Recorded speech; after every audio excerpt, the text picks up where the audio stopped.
Assalamualaikum warahmatullahi wabarakatuh. Perkenalkan, nama saya Pirly Khairinisa dengan NIM 3111811 dari kelas 2C Prodi Farmasi. Di sini saya akan menjelaskan tentang interaksi obat dengan hasil laboratorium.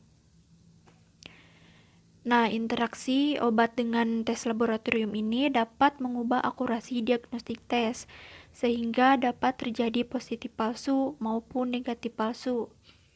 Hal ini terjadi karena interferensi kimia. Ini adalah contoh-contoh interaksi obat dengan uji lab. Nah, yang pertama ada uji alkalin fosfat. Nah, kita harus tahu dulu ya apa itu alkalin fosfat. Nah, si alkalin fosfat ini merupakan senyawa enzim yang dibuat di liver atau di hati, tulang, dan plasenta. Juga biasanya ada dalam konsentrasi yang tinggi pada saat pertumbuhan tulang dan di dalam empedu. Kemudian enzim ini menghidrolisis ester fosfat dalam medium alkali. Tes alkalin fosfat ini dikerjakan untuk mendiagnosa penyakit-penyakit liver atau tulang, atau untuk melihat apakah pengobatan untuk penyakit tersebut bekerja. Kemudian si uji alkalin fosfat ini ada dalam tes darah rutin, termasuk dalam bagian tes fungsi liver. Kemudian ada obat yang mempengaruhi si uji alkalin fosfat ini. Yang pertama ada si paracetamol atau obat anti-inflamasi non-steroid lainnya. Nah, si paracetamol ini akan meningkatkan angka alkalin fosfatnya. Kenapa demikian? Karena si paracetamol ini dapat mengganggu metabolisme sel hati yang dapat menyebabkan nekrosis. Nah, si terjadinya nekrosis ini akan meningkatkan angka alkalin fosfatnya. Yang kedua ada uji bilirubin atau tes bilirubin. Nah, si bilirubin ini merupakan hasil akhir metabolisme dan secara fisiologis tidak penting, namun merupakan petunjuk adanya penyakit hati dan saluran empedu. Kemudian obat-obat yang dapat mempengaruhi tes bilirubin ini, yang pertama ada phenobarbital. Nah, phenobarbital ini akan menurunkan kadar bilirubin karena phenobarbital akan meningkatkan aktivitas glukuronil transferase, enzim yang digunakan pada konjugasi dengan asam glukuronat, sehingga dengan cepat diekskresi melalui empedu dan urin. Akibatnya si phenobarbital ini akan menurunkan si kadar bilirubin. Kedua, ada estrogen, steroid anabolik.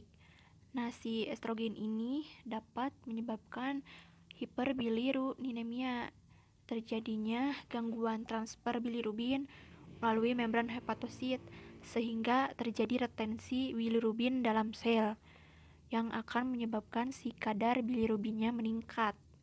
Yang ketiga yaitu ada uji glukosa.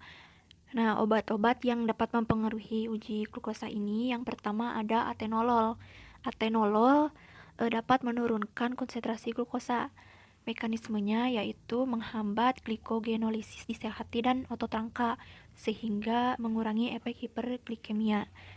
Yang kedua ada kortikosteroid, golongan glukokortikoid. Nah, si kortikosteroid ini dapat menurunkan konsentrasi glukosa. Yang keempat yaitu ada blood urea nitrogen atau BUN test. Tes ini digunakan untuk melihat apakah ginjal bekerja dengan baik atau tidak. BUN test ini dilakukan dengan mengukur jumlah nitrogen yang berada dalam darah yang berasal dari urea. Kemudian obat yang dapat mempengaruhi BUN ini, yang pertama ada furosemid. Furosemid ini dapat meningkatkan BUN. Yang kedua vankomisin.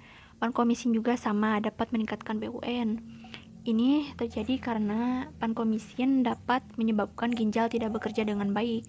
Pengeluaran urea nitrogennya juga menjadi terhambat, sehingga kadar BUN dalam darah akan meningkat. Yang ketiga ada piroxicam. Piroxicam sedikit dapat meningkatkan kadar BUN. Yang kelima yaitu uji kolesterol. Nah, obat yang dapat mempengaruhi uji kolesterol ini yaitu vitamin C. Nah, vitamin C ini bila pada dosis tinggi dapat menurunkan kadar kolesterol. Nah, uji yang keenam yaitu ada trigliserida. Obat yang dapat mempengaruhi uji ini yang pertama ada metformin. Metformin ini dapat menurunkan absorpsi glukosa dari saluran lambung hingga usus. Metformin hanya mengurangi kadar glukosa darah dalam keadaan hiperglikemia serta tidak menyebabkan hipoglikemia bila diberikan sebagai obat tunggal. Uji yang ketujuh yaitu kreatinin serum. Obat yang dapat mempengaruhinya yaitu obat golongan anti-inflamasi non-steroid. Nah, obat-obat golongan ini dapat meningkatkan kadar kreatinin dalam darah. Yang kedua yaitu amphotericin B. Amphotericin B ini dapat meningkatkan kadar kreatinin dalam darah. Yang kedelapan yaitu transaminase. Nah, untuk mendeteksi adanya kerusakan hati, pemeriksaannya yaitu dengan pengukuran SGOT atau serum glutamat oksaloasetat trans dan SGPT atau serum glutamat piruvat transaminase. Keduanya terdapat dalam sel hati dalam jumlah yang besar dan ditemukan dalam serum dalam jumlah yang kecil. Kadarnya dalam serum akan meningkat ketika sel rusak atau membran sel terganggu. Kemudian, obat-obat yang dapat mempengaruhi nilai SGOT dan SGPT, keduanya hampir sama ya antara SGOT dan SGPT. Kita ambil saja obat isoniazid. Nah, isoniazid ini dapat menimbulkan ikterus dan kerusakan hati yang fatal akibat terjadinya nekrosis multilobular, sehingga hal ini menyebabkan peningkatan aktivitas enzim transaminase. Kemudian obat rifampicin. Obat rifampicin ini juga sama ya, meningkatkan aktivitas enzim transaminase. Karena rifampicin dapat meningkatkan hepatotoksik sehingga menyebabkan peningkatan aktivitas enzim transaminase. Sekian yang dapat saya sampaikan. Mohon maaf bila ada kesalahan dan kekurangan.